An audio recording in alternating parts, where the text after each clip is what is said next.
Well, everyone, it's time for us to go and take a look at the iPhone 12 Pro and see how this particular iPhone holds up in the later part of 2024. Now, a very big thing to keep in mind is that within this particular phone, there's only a few things I can even kind of hit on within this phone that have changed throughout this later part of this year. I will still say in a lot of ways though, this was still like a very interesting device, right? I love the iPhone 12 Pro. I use this phone as an everyday device. And I will say in the later part of this year, there's a lot of ways this phone holds up well, and there's some ways this phone doesn't hold up too well. So starting off with the exterior, right? The outside of this phone is giving you a very good build quality. It's probably one of its biggest assets. It still feels like a very expensive phone, and that's something I love about this device. You're still maintaining a 6.1-inch Super Retina XDR OLED display, a very good looking display for the most part for how old it is. It's a 4-year-old phone now. It's not perfect, but it's good enough for the most part. You're also basically still maintaining things like a, flat-sided phone, lightning port at the bottom, frosted glass back, triple camera setup with a LiDAR sensor. Still overall very good feeling phones, right? It still feels very good, feels very expensive, and that's something I love about having a phone like this, is that it doesn't feel like a cheap phone.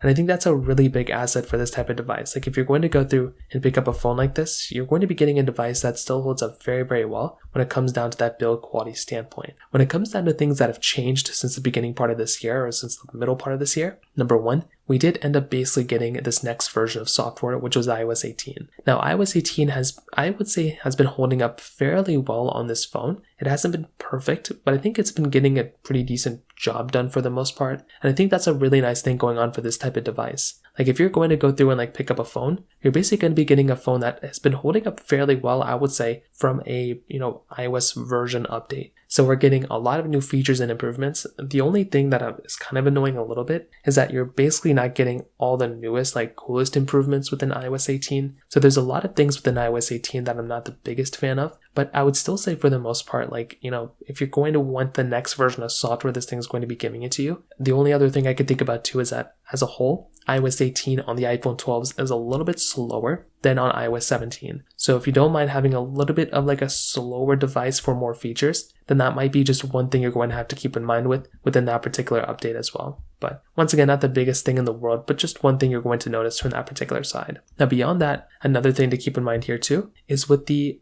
way this phone basically compares against the iPhone 16s. So the iPhone 16s came out in the 16 Pro, and when I look at the 12 Pro and the 16 Pro, there are a few similarities and a few differences that you can basically see. So number one, I will definitely say if you're going to look at both these devices, definitely the 16 Pro is better. But I think the 12 Pro still does a pretty good job at a lot of things that you end up throwing at it. The thing I like about the 12 Pro is that you're basically getting a phone that is still giving you fairly solid experience. It's still holding up very well from a build quality standpoint, which is something I love. And on top of that, you're still getting a device that's, I would say, like I said, from a build quality standpoint holds up well. But when you're taking a look at this phone and you're comparing it against a screen perspective or performance perspective, it's not going to be holding up too well. The 12 Pro still has a 60Hz display and it's not as bright as the iPhone 16 Pros, but still, I think the 12 Pro does a really, really good job for a lot of things you'd end up throwing at it too. So overall, what I'll definitely tell you is that the 12 Pro is still a very interesting phone, right? I like that phone a lot, and if you're going to go through and pick up a device, I definitely would say that is a very, very good device for the most part. But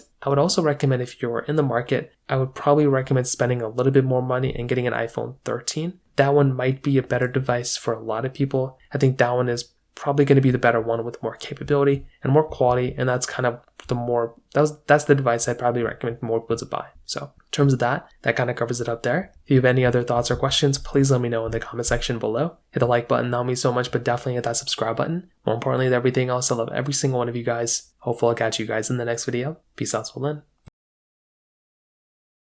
then.